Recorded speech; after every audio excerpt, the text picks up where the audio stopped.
নমস্কার বন্ধুরা, আমি আপনাদের সামনে একটা আমার রেসিপি শেয়ার করছি, সিতেবাটি মাছের ঝাল। প্রথমে মাছটাকে নুন হলুদ মাখিয়ে ভালো করে ভেজে নিতে হবে।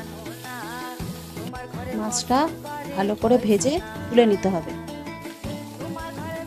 ওই তেলে একটু কালো জিরে ফোড়ন দিয়ে পেঁয়াজ দিয়ে পেঁয়াজটা ভালো করে ভেজে নিতে হবে।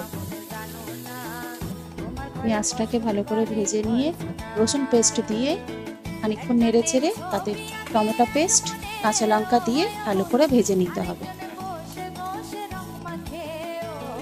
এরপর একে একে নুন হলুদ লঙ্কার গুঁড়ো দিয়ে ভালো করে কষাতে হবে যতক্ষণ না তেল ছাড়ে।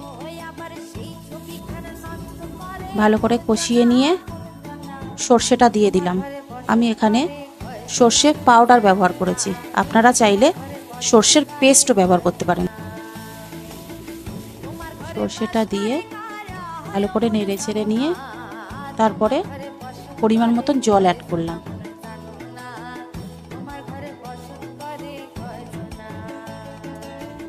ঝোলটা ভালো করে ফুটিয়ে নিয়ে এর মধ্যে একটু চিনি অ্যাড করব টেস্টের জন্য। এরপর একে একে মাছগুলো দিয়ে চাপা দিয়ে ভালো করে ফুটিয়ে নিতে হবে। কিছুক্ষণ পর ঢাকা খুলে দেখে নিতে হবে ঝোলটা কমে গেছে কিনা। এরপর ঝোলটা একটু গাঢ় হয়ে গেলে তারপরে এর মধ্যে অ্যাড করে দিতে হবে ধনেপাতা কুচি পরিমাণ মতন। কিছুক্ষণ নেড়ে চেড়ে তৈরি হয়ে গেল আমাদের সিতেবাটি মাছের ঝাল। এই রেসিপিটা আপনাদের যদি ভালো লেগে থাকে আপনারা বাড়িতে বানিয়ে দেখতে পারেন, খেতে খুব সুস্বাদু হয়।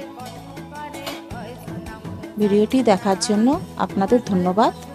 পরের রেসিপি নিয়ে আপনাদের কাছে আবার পরে হাজির হব।